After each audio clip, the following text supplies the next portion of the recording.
So for this month, I'm doing a session called Sunday Soul Session. So last week we did Irene Morgan. Today our session will be on Robert Moton and Holly Knoll, formerly known as the Moton Center, which was what it was as some of us that grew up here in Gloucester. And next Sunday's presentation will be about T.C. Walker and it will be presented by Mr. Robert Kelly. So today's presentation is two parts. I have Robert James from Holly Knoll. He's going to start with what he does with Holly Knoll, and then about 2:30, Mr. Brian McGovern's going to come and he's going to talk about the history and the research that he has done over the years on Robert Moton. So I hope you enjoy the presentation.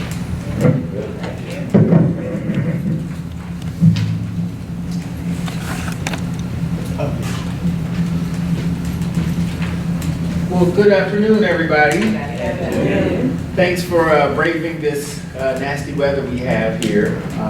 You could have been many places on your Sunday afternoon, but we're here together to discuss Holly Knoll, an important historical landmark here in Gloucester, Virginia.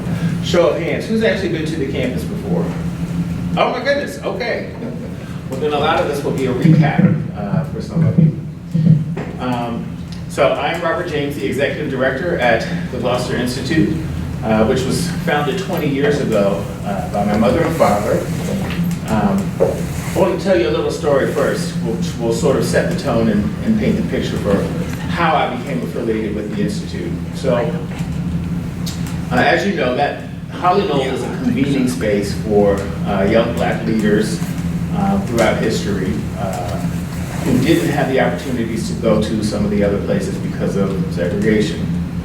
So my mother, who was actually born in the projects in Richmond, Virginia, on 9 Mile Road, she was born the daughter of a mother who was a housekeeper with five sons. She had 5 other siblings.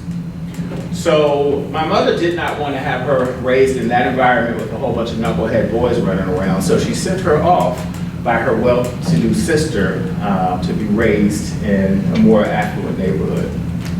So as you know, Holly Knoll was a space where black leaders of the day would come and congregate. So my mother's aunt would actually take her to Holly Knoll to hang out in the summertime. She can tell you stories about being in the parlor there on the first floor and playing on the wood floors there while the adults were, sitting around and talking politics and drinking their brown liquor and doing all the other adult things that adults do.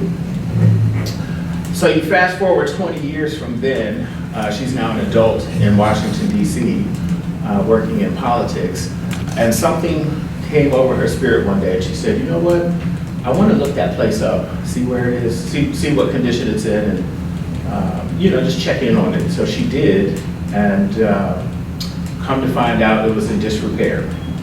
So the folks who were taking care of it at the time didn't have the means to keep it up, to its original glory. And so she said, let's go down there and check it out one day, right? So we all jumped in the car, we come down, and lo and behold, it's for sale. So we pull up on the campus, and my mom burst into tears. At the time, some of the windows were broken out on some of the buildings. There were actually vines growing up in some of the rooms.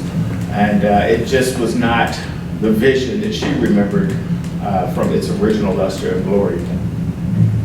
So, as God would have it, I'm a man of faith, I don't know if you all are, but you'll hear that peppered throughout my presentation. So as God would have it, she actually knew some investors. She gave them a call. She told them her story and her vision for what she wanted to do with the Institute and with the property. A week later, the funds showed up for her to purchase the property. Amen, right? Amen. Hey, it's Sunday, right? So we might give him the glory a few times up in here. Okay. So I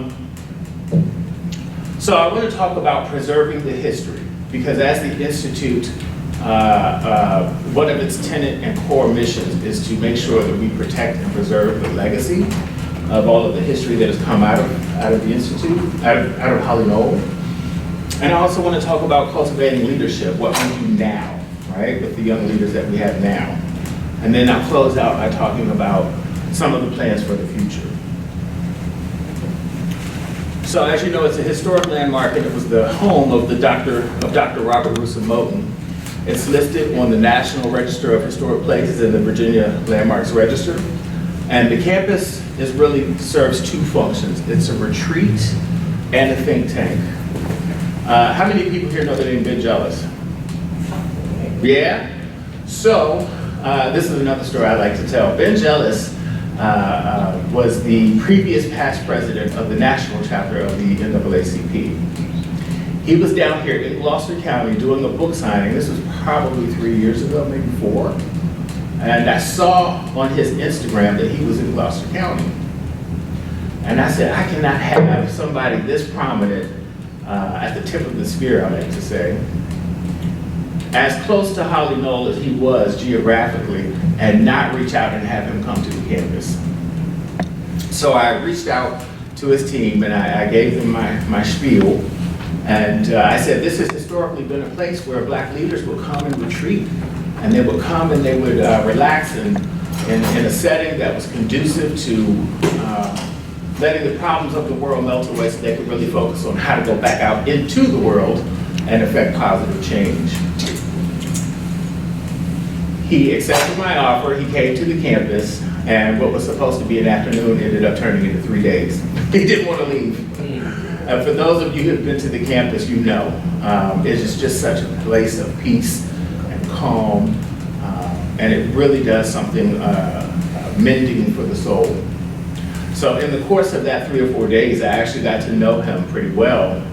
And he and my mother, I'll never forget, we had a chef come in and prepare a nice meal for him. We wanted to put our best foot forward, right? Because he was a deserving leader of the utmost care. They were seated at opposite ends of the table there in the dining room. By the end of the meal, maybe a couple of glasses of wine in, they had moved their chairs around next to each other and became fast friends, right? So from outside perceptions, they were on opposite political ends of the spectrum. By the end of that meal, they got up as friends.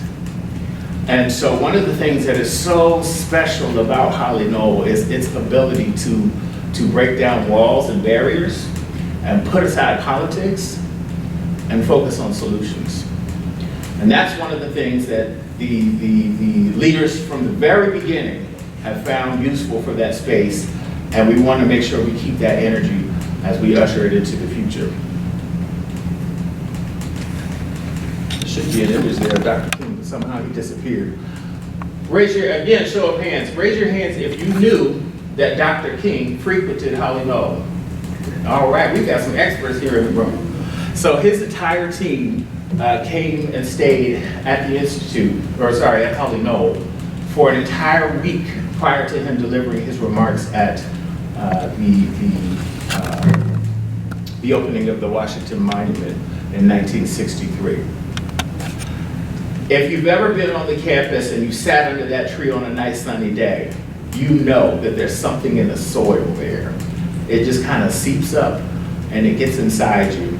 And when I'm walking through that campus, I try to think about, am I literally walking in the steps that Dr. King did? And what were the things that spoke to him or inspired him to write those words, I have a dream? Oh, there he is. Did you also know that the Greensboro Four visited Holly Knoll and strategized the famous lunch counter sit-ins? These were 4 students who were fed up with the current state of affairs. They came together at Holly Knoll and they strategized for what would then become a national roadmap for how to do peaceful protests. And as you know, this was very impactful during the civil rights movement, but it started here in Gloucester County, Virginia. Did you know the United Negro College Fund was strategized and developed at Holly Knoll in the 1940s? I don't think it was fully incorporated until I think it was 1944 in New York. But all of the leaders who strategized and came up with this concept of the United Negro College Fund, they convened right here in Gloucester County at Holly Knoll.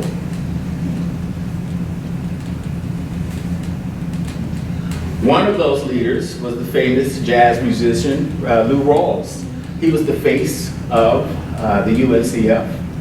And I think over the course of about 20 years, he was able to raise $200 million for that foundation. And as you know, the United Negro College Fund provides access to young black students to institutions of higher learning who might not otherwise have a means to go there. So very important work. But again, it started right here in Gloucester County. So, we know about the campus, we know about Holly Knoll, we know about Dr. Moton and that this was his retirement home since 1935. But in 2007 was when my parents actually took possession of the campus and started the Gloucester Institute. So some of the things that we do at the Institute, we focus on the education of citizens on American history and civic duty. We provide trainings for young college students, preparing them for the next generation of American leadership. We have what we call our, oh, let me back up. So this is my family right here. You'll see me and my folks and my sister. My brother was not present for that photo. I don't know, he was off globetrotting somewhere, but here we are on the campus, and this was us on the cover of Gloucester Living magazine. I think it was June of 2024. Don't we look great?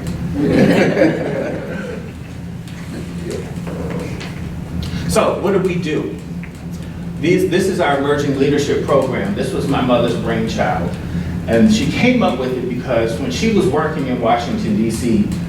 In 3 presidential administrations, she was given access and in rooms that a girl from the projects never thought she would have. And so she said, I want to take what I've learned and pour it back into the next generation of youth so that they can elevate, so that they can, when they get into those rooms, they know how to act, they know how to maintain those relationships, they know how to be in those spaces and feel comfortable. And she wanted to give them the soft skills that they might not necessarily get at home, or they might not even get in institutions of higher learning. But that's what is unique about our programming. And our Emerging Leaders program, so it's an 8-week course, and over those course of the 8 weeks, each month they learn a different module. So we take students from various HBCUs all around the nation, and we bring them and we teach them what we like to call the soft skills. So they'll learn public speaking and speech writing and how to dress for an interview, how to write a resume, critical thinking skills, how to do debate forensics. And I have to tell you, since I've been executive director for the last 2 years, I've watched 2 of these classes graduate. And when you watch the way these students come in to what they transform into on their way out, it's fantastic. It's phenomenal to watch that progression. This is our Moton Fellowship program. It's very similar, but it's even more intensive. So it's a summer program where we take the students and put them in an office environment. We get them used to answering phones and sending emails, scheduling meetings, and we do such things in a space where we make it okay for them to make mistakes. Because when they're in our care, we're gonna just love on them and you know, allow them the freedom to learn and grow, so that when they do get out into the workforce, they're one step ahead. So this is the picture of Jeannie Moton's room. And you can see we've got a pink comforter on the bed. We try to keep it really girly. And if you've gone through the house, if you haven't taken a tour of Holly Knoll, I encourage you to do so. But if you go through the house, you'll notice that a lot of the furnishings and the decor are in keeping with what they would have been at the time. We really wanted to honor those traditions and make people feel like they were being transported back in time. So in her bedroom, and you can fully book this house, you can fully book one room or the entire campus. But this is her bedroom, and it's actually one of my favorite rooms because it's got one of the best views of the York River. And so we do weddings, corporate retreats, restorative getaways. Last year we added a full fitness center to the campus because health is wealth. So we want people when they come there to be able to work out. We also added a massage parlor because we want to treat people holistically. I like to think that when you come to the campus, It's our job to pour everything back into you that the world is trying to take out. And so sometimes that means, you know, taking a fishing rod and going down to the end of the pier and sitting on the pier at the afternoon and just throwing a rod in the water. That could mean booking a massage. That could mean playing tennis. That could mean sitting under the dreamboat and not doing a doggone thing all afternoon. Whatever that looks like for you, you know. But it's such a place of peace and serenity. So one of the other things we do are throw community events. I see some of you all have been here for our Juneteenth annual celebration.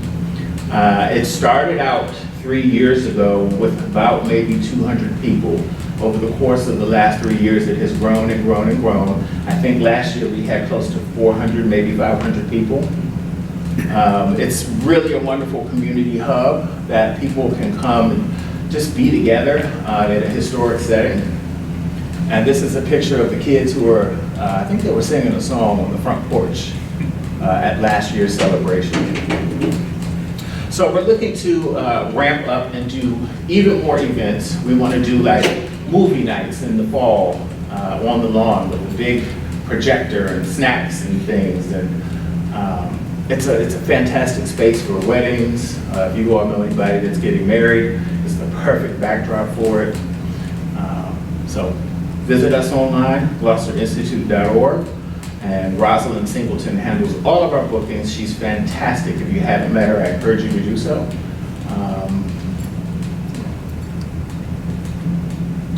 So what do we want to work on in the future? Where are we headed? So one of the things that I've been charged with is our in-person events are fantastic, but I'd like to take us to the next level and broaden our reach. So every event that we do on campus, I want to look at having that done online as well, so people can reach us virtually. I think the largest event we've done on campus is probably Juneteenth, which is about 400 people. But imagine the impact we could have if we bring that online. We could reach thousands. So in this fall, we are going to unveil the Robert Moton Museum. There's one section of the campus that has not been addressed or revamped just yet. It was an old storage room up until maybe about 8 months ago. And with a partnership with the Virginia Board of Tourism, they gave us the funding and the seed money to turn that into a museum. So moving forward into the future, when you come and visit the campus, we're going to have an entire space that is fully dedicated to telling the life and the stories of Robert Moton and all of the fantastic historic happenings that have come out of that space. So we're super excited about that. Stay tuned for details, and we hope you all can come and visit the unveiling. So also this summer, we are going to do a beta version of a summer camp. So right now, most of our programming is focused on college students, but we have been told that we could even make a greater impact were we to reach them a little bit younger, even in high school. So what we want to do is open up the campus. We're going to do a 2-week trial and have students from high school come in. Their morning will be structured, and they'll have tutors who teach them on math and English, and then in the afternoons, they'll do all of the fun stuff like go to Water Country USA or kayaking on the York River, and so on and so forth. And we are also excited that this year we're going to revamp our entire food and beverage program. Anybody who has been to our Sunday dinner series, at Holly Knoll, one of the things that we pride ourselves on is feeding people. Food is ministry, right? And if you're going to talk to people and have them in a space where you can really speak to their spirits, one of the ways you can do that is make sure they're fed first, right? How many people have had Chef Andre's fried chicken at Sunday dinner? Yeah. That man can burn. So I've been working with him over the last 2 years to expand his offerings at the campus. And we're hoping that by the end of the year, we'll have a full-fledged restaurant that people can just come and visit. I know, wouldn't that be great? Yes. So I was down at Y Rock, that's one of my favorite restaurants in Gloucester. And I was talking to some of the management there, and they said, you know, there's only 2 places you can eat on the water in Gloucester County? Yeah. Y Rock and Holly Knoll. So institutionally, up until now, we just have not been prepared or ready to receive people at that level or that volume. But that's one of the things I'm hoping to change this year. It is just such a beautiful campus. It's such a peaceful space. We've got to get ourselves prepared to receive folks so they can just come there and hang out and eat and spend an afternoon, you know? So stay tuned, just come. So how can you all stay connected with the Gloucester Institute? If you don't already, you can go right to facebook.com/Gloucester Institute and follow us there. We'll keep you up to date with all of the upcoming events. You can also visit us on Instagram at @Gloucester Institute, or visit our website at gloucesterinstitute.org. We've got a lot of amazing events coming up. The campus is going to be fully activated all summer long. You can come on a Sunday afternoon and have a Sunday dinner and meet our students. You can book a room there for you and a partner. You can book the entire campus for you and your entire family for a family reunion. But it really is a beautiful space, and nothing makes me happier than to see it activated and to see people in the space, immersed in the history, and just sort of relaxing and just sort of taking it all in. I think everybody can recognize that we're in some pretty challenging times right now. So it's sacred that spaces like this be protected and that they also be accessible. And so that's what I want to do, is make sure that we are preserving and protecting this amazing legacy so that it'll be here even 100 years from now for people to still enjoy. With that, are there any questions? Does anybody have anything that might be no further I can do a deeper dive on? Here we go. When I was growing up, we were growing up, we frequented there a lot prior to your parents having it. We were always told stories about the ghost of Moton Cemetery. You have, are there any stories that you've heard about that? Yes, and it's funny you should ask. So, how many people know about the little cottage that's just, if you're coming down the driveway, and the house is on the water in front of you, there's a little house that's just to the left, right? There was an older lady that lived there up until she passed maybe 5 years ago. I can't recall her name. But when my parents first acquired the property, they wanted to make sure that they were good neighbors, right? So they invited her over, and I think at the time she was probably 85 or north of that. And my parents were very proud of their purchase and the minimal work they had done at that point. So they invited her over, and she couldn't even walk up the stairs. She crawled to the 3rd floor, and she got up there, and she sat on the couch, and my parents were on the other side seated, and she put her head down and was silent for about 2 minutes, right? And my parents were looking like, what is going on? And then she pops her head up and she said, Mr. Moton is pleased. She had somehow spoken to him, found him in that house, and he was pleased with the work that they're doing. But aside from that, you know, in an older home like that, you'll hear things creak in the night and things like that. And everybody will tell you that if they do hear a door or a window rattle or something, they take note of it, but there's never fear associated with it. It's always good energy. So are there ghosts there? I can't confirm or deny, but I do know that Mr. Moton is pleased, and I've never had a bad feeling there myself. So, anyone else? Yes. Where do your students come from? Do you recruit them, or they make application? So we do have an online application process. It's very stringent.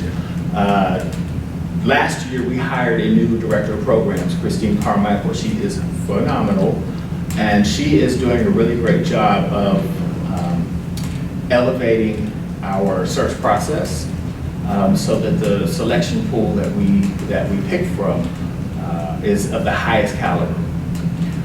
She's going to start by going around to various HBCUs in the area, meeting their dean of students, and then saying, once she's established those relationships, saying, send me your best. I will tell you this, since she started, the word is out about how great our programs are running and how smoothly they're running. And we almost are to the point where we can do away with having to go out to campuses because the students are now coming to us. The word is out and they're almost beating down our door to be a part of our programs, which is what we want, right? Yeah. Does that answer your question? Thank you. All right. So the age for your summer program, you said high school students for the 2-week summer camp. It's actually college students, yeah. That's why we're, for the summer camp, yes. Yeah. You're right. From 9th to 12? Mm-hmm. Correct. So all the info is going to be the dates, time on the website? Yes. Okay. Mhm. Yeah. All right. Yes. I apologize about my lateness, but I taught in Hampton at William Mason Cooper School, and I know about Cooper, but then Robert Moton has a school, and I just want to know its connections to Hampton, To the city of Hampton? the city of Hampton. So I'm going to leave that one for this gentleman over here. He's actually going to speak more to the history of Robert Moton. And, Okay. And he can probably better suit us yesterday. Thank you. Yeah, absolutely. And did you have one? Yes, sir. I'm excited, first of all, as a high school teacher in the area, I'm really excited to hear that you guys are going to have opportunities for high school students. But my other passion is archaeology. And so I was just curious, have you all had any archaeologists come in and do any sort of survey or anything to maybe have a section in your new museum about the archaeological finds of? So we haven't, but as we finalize plans for the museum and we're bringing in curators and designing the exhibit, I think there's a huge opportunity for that. So maybe we should connect later and talk about it. Yeah? Sounds Okay. great. All right. Well, if there are no other questions, I want to turn it over to this gentleman here who's actually going to, Ryan McGovern, who's actually going to talk about Dr. Moton more in depth and Dr. Patterson as well. All right?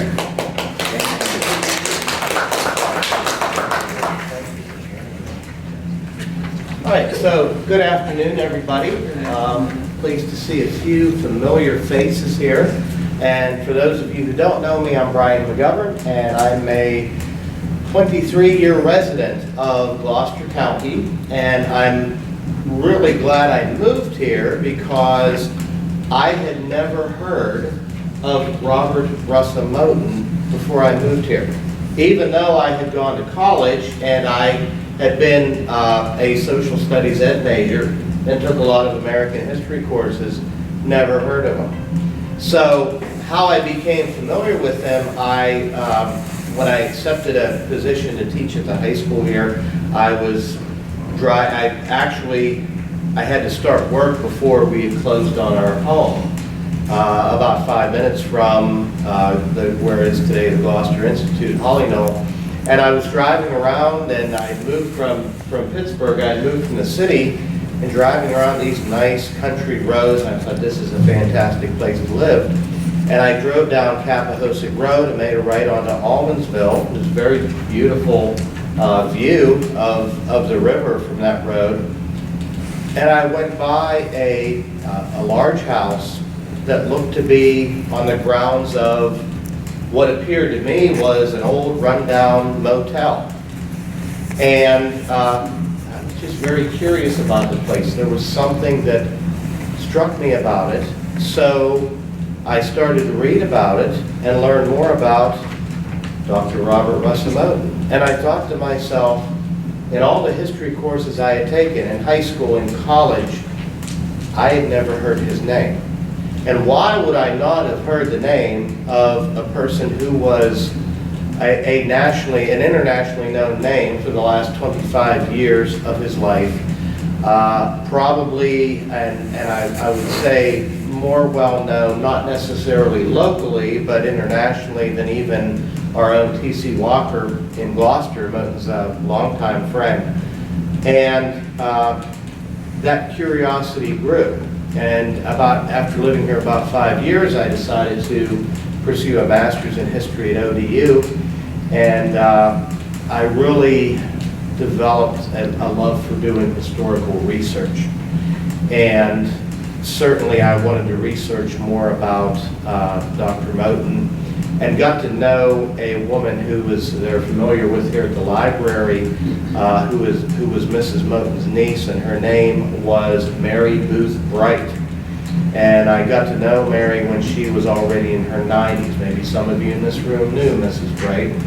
And she was the only person I had ever met in all the time that I've done research on Dr. Moton who personally knew him. And every time I talked to her, now she knew her Uncle Robert when she was about 5 years old. And I'm going to kind of segue into Moton's connection with Holly Knoll and then getting back to your question about his connection with Hampton. She was a little girl, and she remembered this very giant figure. Moton was over 6 feet tall. She described him as having very long, silky hands. It is said that he had the hands of a woman. Even despite his age, he was over 50, and he had very, much nicer hands than I do, a few years older. And every conversation I had with Mary, I heard her say a sentence, "He was a wonderful man." And that introduced me not only, I did research and learned about Dr. Moton's leadership and all the influence that he had, but he is a study in character. And Dr. Moton got to know, in his time at Hampton, Booker T. Washington. And Washington wrote a book in 1911 called My Larger Education. And he highlighted some of his contemporaries, and one of those was Major Moton, who was at that time the Dean of Men and the Commandant of Cadets at Hampton Institute. And Washington described Moton as the first time that you meet him, you don't know how he does it, but somehow he makes you love him. Moton had a certain way about him that even with all the research I've done, I haven't quite put a finger on exactly how he did it. But he had a certain way of bringing people together, and he had a certain way of endearing people to himself. And I think in general that was because he was, unlike most people that most of us meet, he was incredibly genuine. And so certainly, and I think we all should be grateful to Mr. James and his family, because they have preserved the legacy of Dr. Moton at Holly Knoll and the Gloucester Institute, not only preserve the history of the house, but also carry on the work that Dr. Moton did in working with young people at the beginning of their lives. And Moton's connection there, the mansion house, the Georgian Revival Manor House, was actually built, as I'm sure Mr. James mentioned, in 1935. And it was Moton's retirement home, but the Motons actually had purchased that property 12 or 13 years earlier, and it was their summer place. It was their summer home. Robert Moton was not from Gloucester, although Mrs. Moton was. Robert Moton had been born in 1867. We believe he was born at a house called the Overton Hillsman House.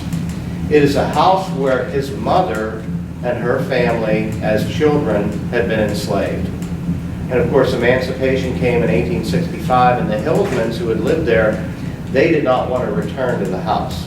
I think the main reason they didn't want to return was that house was used as a field hospital in the last major battle of the war, when General Grant was pursuing Lee's army through south central Virginia, and that was the Battle of Sailor's Creek. And that hospital, over a 3-day, that house that was a field hospital, which isn't a very big house, was they treated 600 to 700 wounded in a period of about 3 days. And on both sides, both Union and Confederate soldiers, they called doctors there. The doctors didn't care what side their patients were on. They were about doing their best to save the lives of men whose bodies had been torn apart. That house is open today to the public. It's part of Sailors Creek Battlefield State Park. And if you go there, you can still see the blood stains on the floorboards in the basement and looking down on the first floor. So Mrs. Moton had been married there to Mr. Moton on December 26, 1866. Their son Robert, who we believe was the only child from that marriage, was born August 26, 1867. Moton's mother knew how to read, despite the fact that she had been enslaved. And even though that was illegal in most places, she learned a rudimentary level of reading.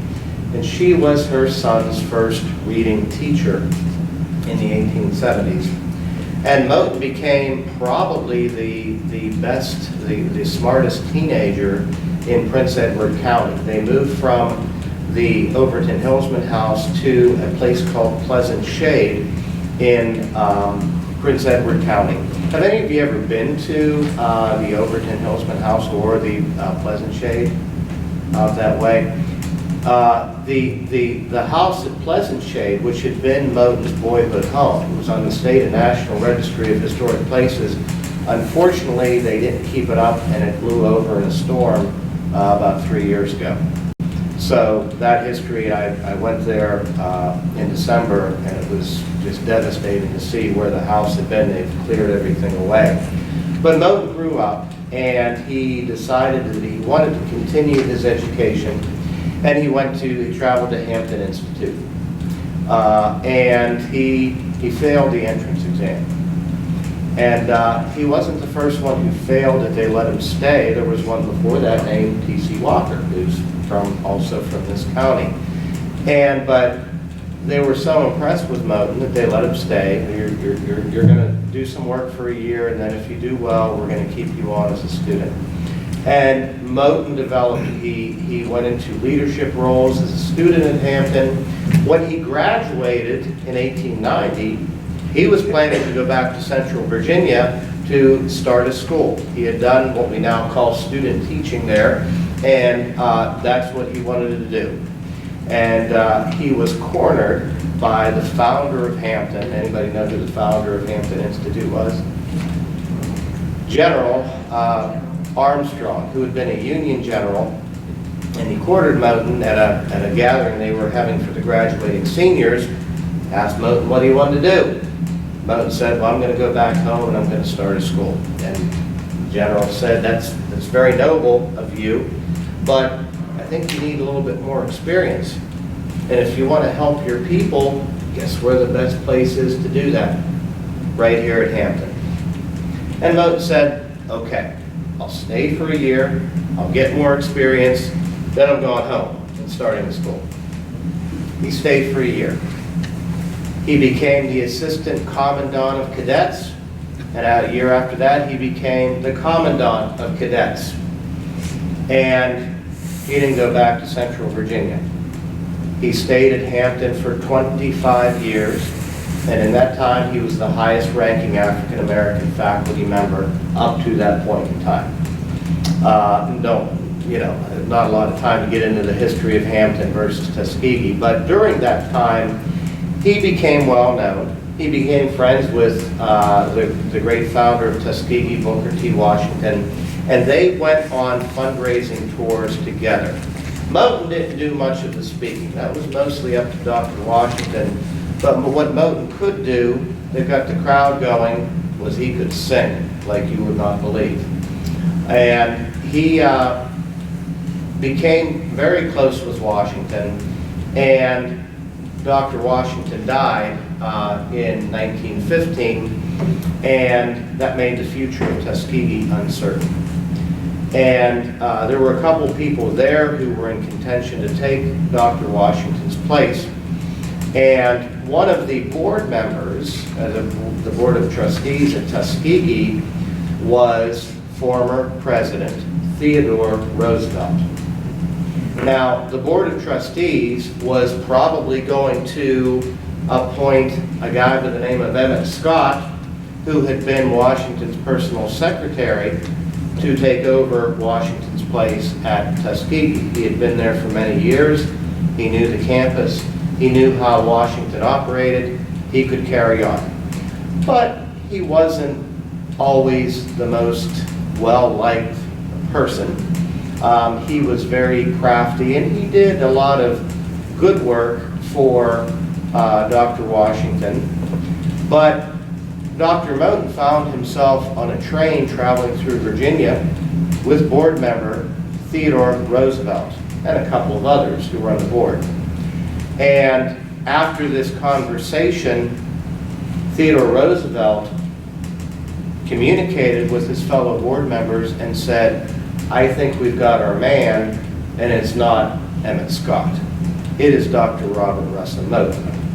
Now, Moton was well known by that point in time, and the board did in fact appoint him to succeed Booker Washington.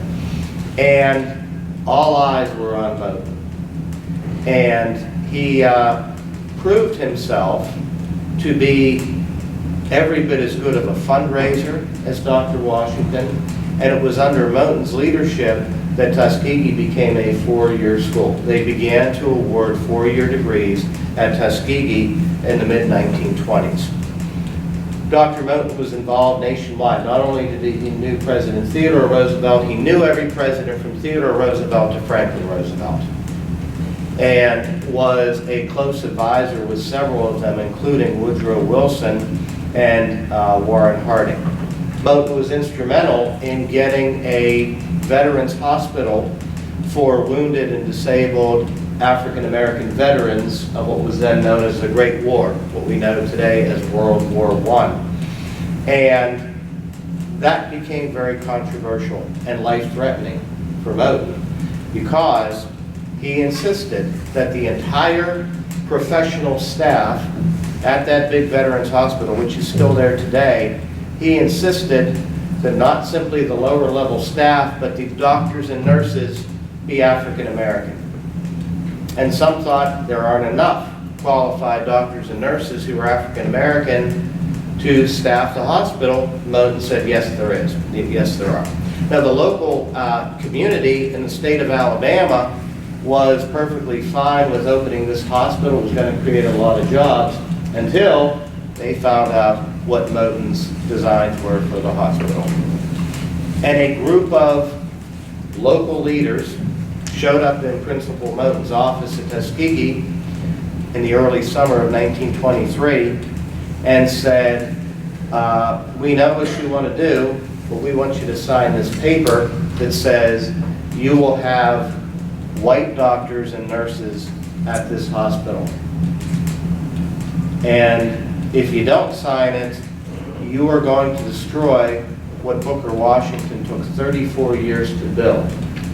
He knew what they were saying. They were going to burn down Tuskegee Institute.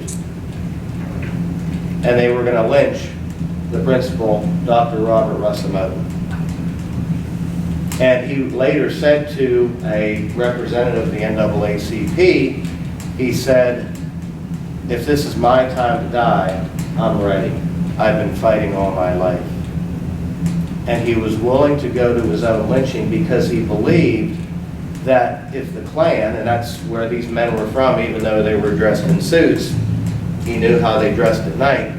He knew that his own lynching would shame the Klan so much that it would put an end to it.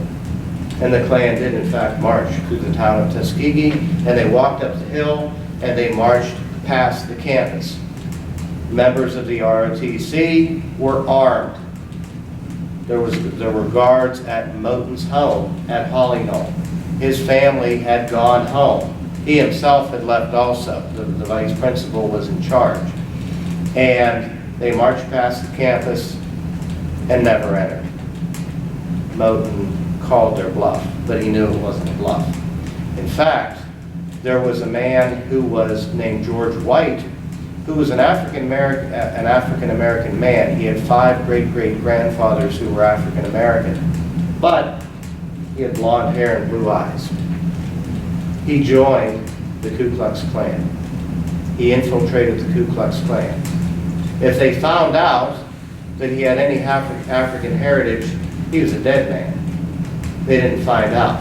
But what George White found out was the Klan, in fact, had plotted to kill Moton and burn down Tuskegee, and they ended up not doing it. So that's probably one of the biggest and most dramatic events that Moton was involved with.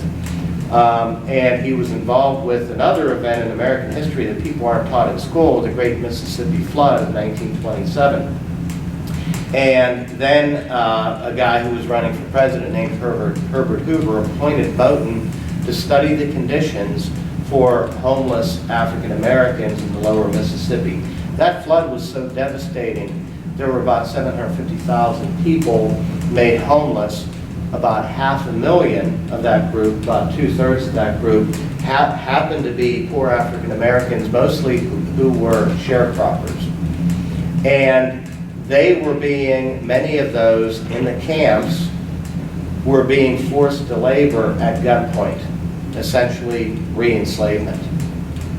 And Moton discovered this and reported it to Herbert Hoover. The two of them would become friends after that. Moton is somewhat criticized because he didn't go out and publicize his findings, but he was counting on President Hoover, when he became president, to do what they had promised to do after the Civil War, was redistribute the land to African Americans who who didn't own the land in the first place, but many of those old plantations had been abandoned. So Dr. Moton retired in 1935 and decided to build the big Georgian mansion on the banks here at Holly Knoll. His connection here was the fact that his second wife, Jenny Booth Moton, was a native of Gloucester County, came from a very big family here in Gloucester, and he lived the last 5 years of his life there. When Dr. Moton died and Jenny Moton died, he died in 1940 and his wife Jenny there in 1942. The house remained in the family until 1958, when Dr. Moton's son-in-law, who had been the 3rd president of Tuskegee, he succeeded Moton, he became more or less the trustee of the property, and it became known as the Robert Moton Memorial Foundation and the Moton Conference Center, which is a name that people who've been in Gloucester a while might be even more familiar with. And Dr. Patterson was more or less the host there. And there's not a lot of recorded history, but we do know that not only the civil rights leaders who we know about, obviously the most well-known, Dr. Martin Luther King, and also Congressman John Lewis, Ambassador Andrew Young, they retreated there. It wasn't so much a planning place, but a place where people talked and they shared ideas and they recreated there. Everyone who visited, and Moton invited lots of people to Holly Knoll, and there was a certain magic about it. And if you go there today, that magic is still there, that spiritual feeling that you get there. It is breathing in history. So, yes, it is local folklore that Dr. King wrote the I Have a Dream speech at Holly Knoll. We definitely know that he was there, but there's still I've tried to prove or disprove that occurred there, and I haven't found proof either way. But my time to wrap things up here and take some questions that you might have, my time in my work has led to what is now a 13-year project to co-author the first ever full-length biography of Dr. Moton. We are pushing our publisher, which is the University of Alabama Press, to release that by the fall of this year, which they've assured us they are going to do, and to have it ready to go by then. And that has been it started out with getting to know Mrs. Booth, but it's turned into a 400-page book, and it will be the premier biography of Moton. So we hope to tell his story. That's really the big thing, from beginning from his ancestry to that legacy that Dr. Patterson carried on. When Dr. Patterson died in 1988, he deeded the house over to the United Negro College Fund, the UNCF, which he was a co-founder of and began holding the meetings there, here in Gloucester County, in 1946. So, and that led into it being a retreat place for civil rights leaders and also heads of companies who were white. In fact, Dr. Patterson in 1960 invited the CEOs of various drugstores who had lunch counters that were segregated, but he also invited that famous group called the Greensboro Four, invited them to Holly Knoll, sat them down so that the owners of these drugstores that had segregated counters could listen to the students and they could exchange ideas. And Dr. Patterson later wrote that after that, other drugstores, it was Woolworths in North Carolina, that was the first to desegregate their lunch counters because of the sit-ins of the Greensboro Four, and that spread nationwide. But after that meeting, other drugstore owners called Patterson and said, we're going to do the same thing. In no small part because they didn't want negative publicity. They didn't want the publicity that Woolworths was getting. But that happened here in Gloucester. That happened here in Hollywood. So, among many other things. So, I'm going to pause there and want to try to keep everybody awake. And thank you for being a captive audience. But I'll entertain any questions you have. I'll try to answer them. I probably don't have the answer to every question, but I'm sure you'll spark some curiosity, and I'll find out and let you know what the answer might be. So that's good too, if nobody has any questions. So go ahead. How many siblings was in Moton family? As far as his siblings, well, my understanding is he had two older half-brothers. When his parents got married, she was 14 years old. Her husband was in his early to mid-20s at the time.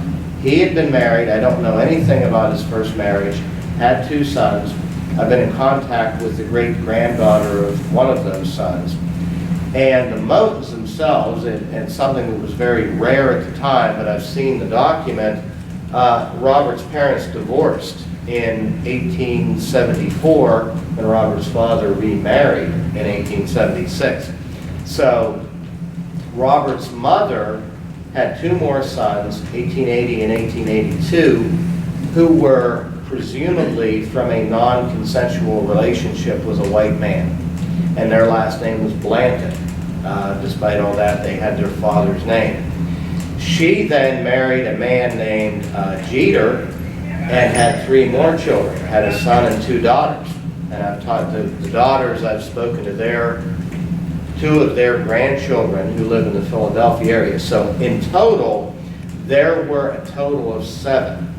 Now, I've only ever counted 6. How I know there are 7 is Moton wrote in his 1920 memoir, Finding a Way Out, there are 7 of us. But I can only count 6, and I don't know who the other one is. So, I don't know, I guess that was in 1920, he was talking about 7 living relatives. I understand one of his half-brothers had died around 1915. So, his father had remarried, and there's very little known about his father after 1886, and in fact, Moton does not mention his father anytime after he leaves for Hampton in 1885. I have found no death records on him, and I've been working with the historian who's the historian at the Overton Hillsman House. I've gotten a lot from him on Mrs. Moton, but he also can't find, whatever happened to Booker Moton. We do know that by the time Washington died, Robert's father was deceased, because he said that the death of Booker Washington affected him every bit as much as the death of his own father, but he still didn't say when or where his father passed. Moton's mother is buried in Willow Grove, Pennsylvania, however. You can see a photo of her headstone. She almost outlived her son.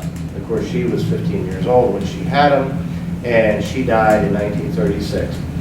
Moton was, during the last 5 years of his life, he was really during the last 15 years of his life, he was in failing health, kidney failure and eventually heart failure too, but he did manage to travel from here to Philadelphia for his mother's funeral.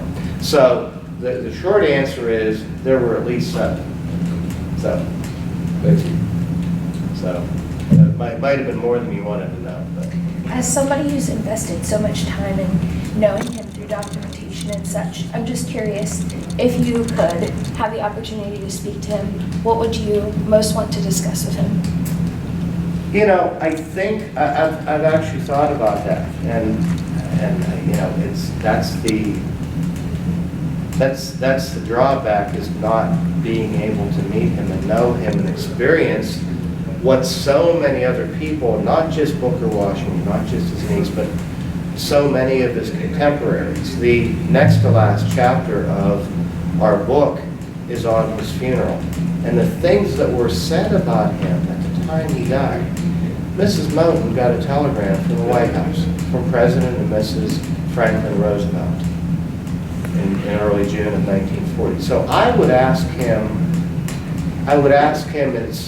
tell him it's clear that you were one of those rare individuals who truly left the world better than you found it, who truly inspired people, who truly touched people, and always made people feel welcome. And I'd ask him, what's the secret? How do you do that? And how can we learn from you to make a very troubled world better? I think maybe that's even the more important question. And I'd ask him, we've got so many troubles in the world today, what do you think we should do about it? The world needs more people like him, truly. So, anybody else? You've been a really captive audience, I thank you, and as Mr. James said, if you have not experienced Holly Knoll, you need to get there. The event that's coming up on the 28th, that's open to the public, correct? Yes. And that's, I guess, Gloucester has been named on the Virginia Civil Rights Trail, as it should be, because certainly there's so much civil rights history there. So that's from 11 to 2 or 3? I want to say it's later on. I want to say like 2 to 6. Oh, okay. But we'll post it on our socials. So Yeah. So it is, you know, it is a wonderful place to visit. Mr. James and his family have done a remarkable job in restoring the whole place, which, you know, have several outbuildings that are there. And as I said, in 2003, when I drove by there, it was largely dilapidated. And prior to that, there were developers who wanted to bulldoze everything, and you know, that's the rule in real estate, highest and best use. But thankfully to the James family, that history has been very well preserved in perpetuity. So that's a great thing.